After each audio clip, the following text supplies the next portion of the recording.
Radhe Radhe everyone. Section A हमारा जो set 3 का था वो कंप्लीट हो गया था। आई होप आपको समझ में आ गया होगा। अगर आपने वो वीडियो अभी तक नहीं देखी है तो नीचे डिस्क्रिप्शन में आपको एक लिंक गिवन है, आप वहाँ पे जाकर देख सकते हैं। सेक्शन बी है हमारा, जिसमें 5 क्वेश्चन हैं आपके और each carry 2 marks. So first question है हमारा, tangent A plus cotangent A की वैल्यू हमें 6 गिवन है, एडिशन दोनों का। हमें वैल्यू निकालनी है tangent square A plus cot square A minus 4। देखिए tangent A plus cotangent A की वैल्यू हमें गिवन है, हम क्या करेंगे squaring both side.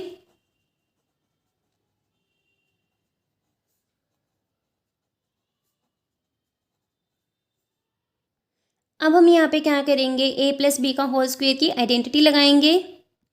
Tangent square A plus cot square A plus 2 tangent A cot A हमारा क्या आ गया 36 आ गया। टेंजेंट ए कोट ए दूसरे के रेसिप्रोकल क्या हो जाएंगे, कैंसिल होकर 1 आ जाएगा। तो क्या रह गया हमारा tangent square A plus cot square A plus 2 is equals to 36। अब यहाँ से हम क्या करेंगे, tangent square A plus cot square A की वैल्यू निकाल लेंगे। 36 माइनस 2 दैट इज 34। अब हमें रिक्वायरमेंट के अकॉर्डिंग क्या है हमारा, tangent square A plus cot square A minus 4। तो यहाँ पे हम क्या करेंगे, वैल्यू को पुट करेंगे 34। Tangent square A plus cot square A की वैल्यू हमारी क्या आई है 34, तो माइनस 4 दैट इज 30। तो हमारा क्या आंसर आ गया फाइनल 30। नेक्स्ट है हमारा 22 का A part, find the value of K. हमें वैल्यू निकालनी है जहाँ पे आपको रूट्स क्या गिवन है क्वाड्रेटिक इक्वेशन के, रियल एंड इक्वल।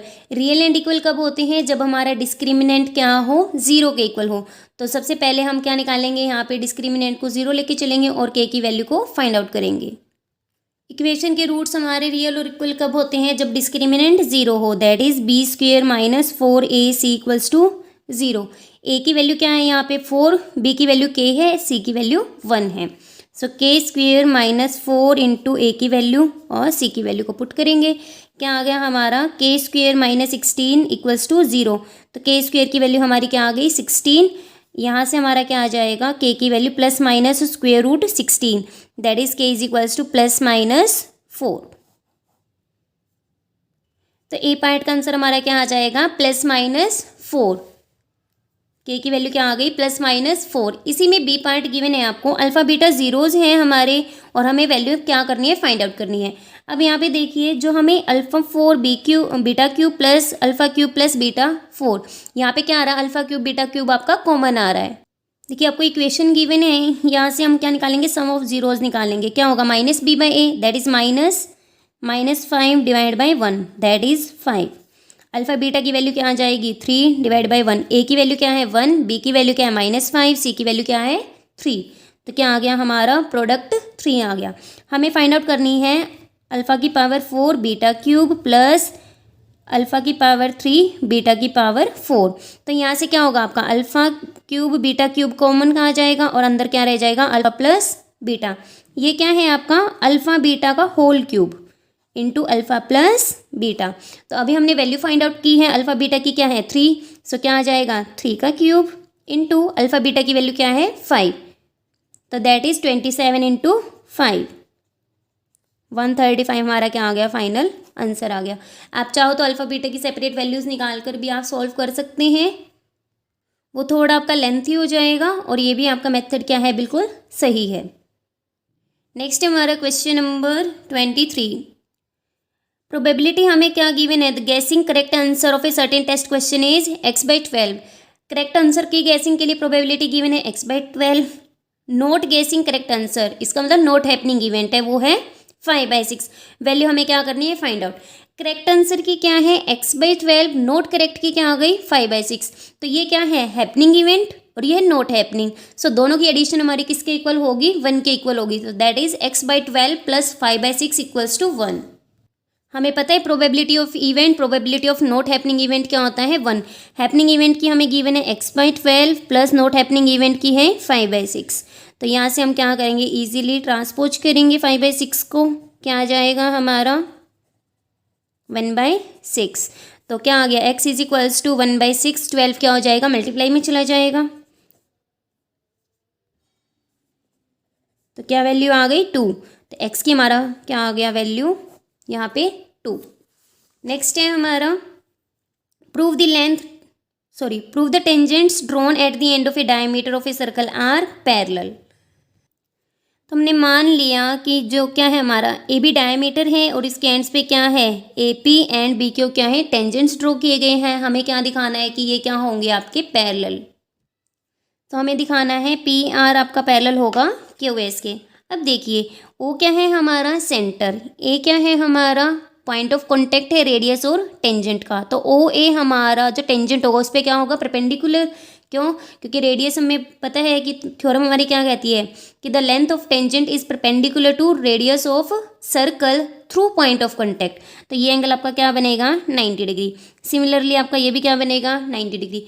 अब हमारी P R and Q S दो लाइन है जहाँ पे ए बी ट्रांसवर्सल है और ये एंगल आपके क्या है अल्टरनेट एंगल है।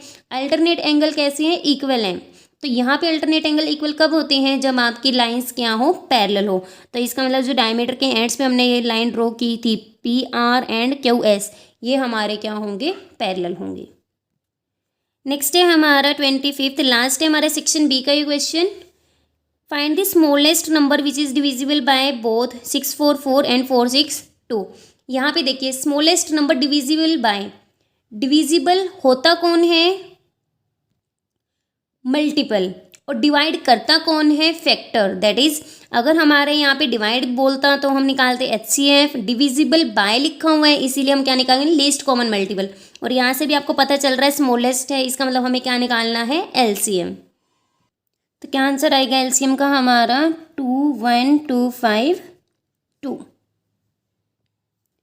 नेक्स्ट है हमारा two numbers are in ratios. Ratios में गिवन है HCF गिवन है LCM हमें क्या करना है फाइंड आउट करना है।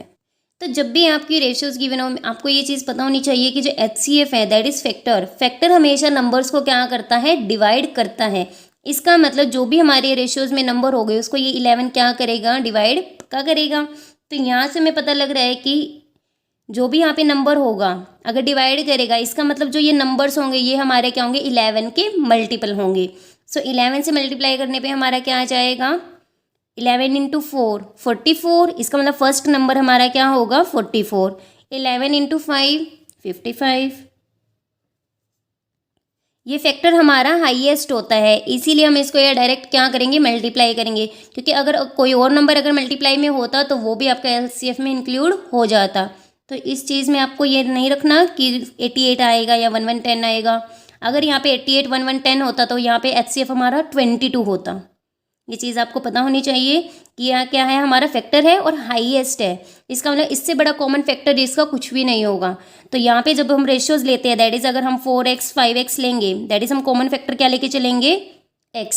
तो वो आपको कॉमन फैक्टर गिवन है दैट इज़ 11 और ये हाईएस्ट है तो इसीलिए हम डायरेक्ट क्या करेंगे मल्टीप्लाई। अब दो नंबर्स हमारे पास आ गए हैं इजीली हम इसका क्या निकाल सकते हैं LCM। दो तरीके निकालने के, एक तो नंबर्स आ गया LCM जैसे निकालते हैं वो वाला मेथड, दूसरा है दो नंबर्स हैं so product of two numbers divide by HCF वो किसके इक्वल होता है हमारा LCM। सो हमारा क्या आंसर आ गया 220। और यहाँ पे हमारा सेक्शन भी कंप्लीट होता है। आई होप आपको समझ में आ गया हो।